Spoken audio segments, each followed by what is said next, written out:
Hello, and welcome to another episode of the Micronesian News broadcast. Today's lineup: investor scheme is cooking in the Marshalls, moratorium for FSM immigration to Guam. Are the Pacific Islands really hellholes? Weather and community updates. All this on the Micronesian News broadcast. Cut to intro.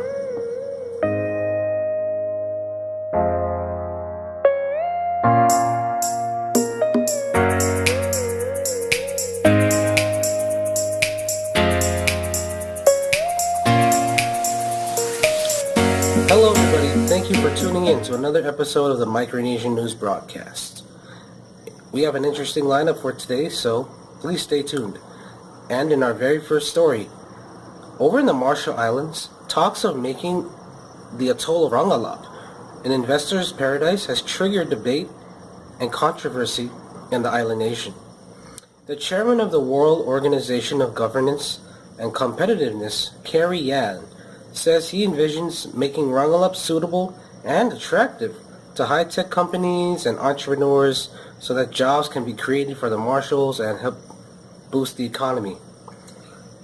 Some say that this opportunity could propel the economy, prepare the nation, give jobs, and, of course, increase the standards of living. However, some people remain skeptic of this. For instance, announcements of his plan has reached places like Hong Kong, and apparently the U.S. Department of State has learned that there is currently some sort of scam going on around, and it goes like this. You go along with this plan to invest in the Marshalls, and then you obtain the Marshalls passport, and then you're able, in less than 2 months, you're able to get a U.S. Social Security number, and then you'll be able to enjoy the benefits of a U.S. citizen. So this really is being advertised according to the Majuro, some people representatives of the Marshalls in Hong Kong or China, and the U.S. Department that's based out of Hong Kong. They're receiving phone calls off the wall about people asking if this really is true. If they do just invest, they will get passports and they will be able to, get these certain benefits. Very interesting. Minister David Paul said he would never approve of this plan because it violates the Constitution in so many ways. What do you think, Micronesia? Is this a good idea? Foreign investments will more than likely help out with money, jobs, and standards of living, but at what cost?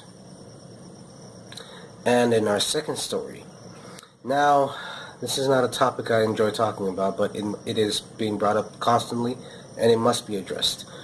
We all know about the whole entire Micronesian situation on Guam. Well, it's been going on for a while now. It's nothing new. It always seems like Micronesians are committing crimes and causing unwanted and unnecessary disdain towards the Micronesian community. We all know that even the people in Guam recognize that it's a very small percentage of Micronesians that commit this crime, and they specifically say it's people from Chuk. If that's not targeting, I don't know what it is. So recently, with the stories and videos coming out of young and obviously daft men going around and causing trouble, this has created an even stronger racial bias towards Micronesians. Like I said, geared especially towards the Chukis. Recently, Harold Cruz, a senatorial candidate from Guam, has started a petition to include a moratorium on immigration in Guam with the Compact of Free Association.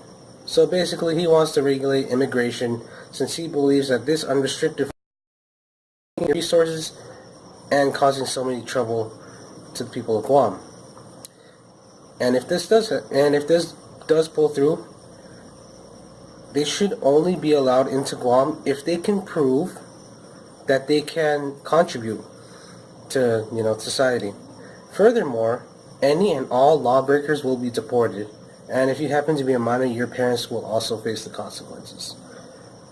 He even suggested that ICE, yes, the agency ICE, should step into Guam and help regulate the immigrants. While Mr. Cruz, I applaud him, because he's trying to make some points, and probably it is relevant to his community on Guam. He has his points, and he probably does want what is best for his people. But we can also say that he wants to cash in all those votes. He should remember, as to all people who probably don't know, that the reason we are allowed into Guam is because the leaders of two nations, I repeat, two nations, came together and decided how to help one another because of after World War II. I mean, for us in Micronesia, we travel to America, work and live there, and we can enjoy so many things there. And in return, the U.S. controls our air, space, our waters, and basically controls the funds of our nation. So it seems we are all on the same boat. Why fight each other when we should be working together? Isn't that the Islander way?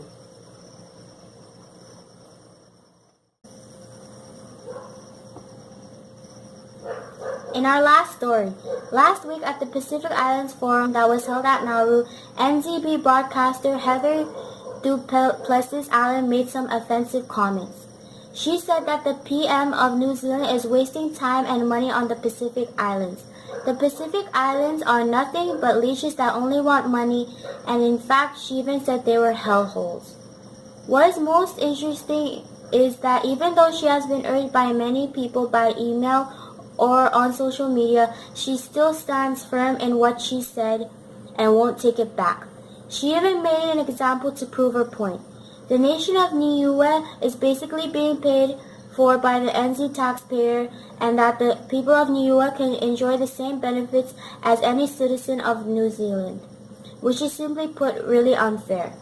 While she may have some credibility in her stance, we can also say that she said these things out of turn. Wouldn't it be ironic to say that the Pacific Islands are hellholes when New Zealand is an island in the Pacific? Wouldn't it also be rude to insult the homes of the allies to New Zealand? Should New Zealand try to loosen its grip in the Pacific with the oncoming rush of China coming in? People happen to live on the Pacific Islands, whether they are the natives or foreigners who come from abroad. It should be noted that in any place, whenever the majority group of people try to oppress a minority group, it will most definitely lead to violence, and the beginnings of such acts starts with the name calling. Now here are the announcements. Hey guys, these are the announcements.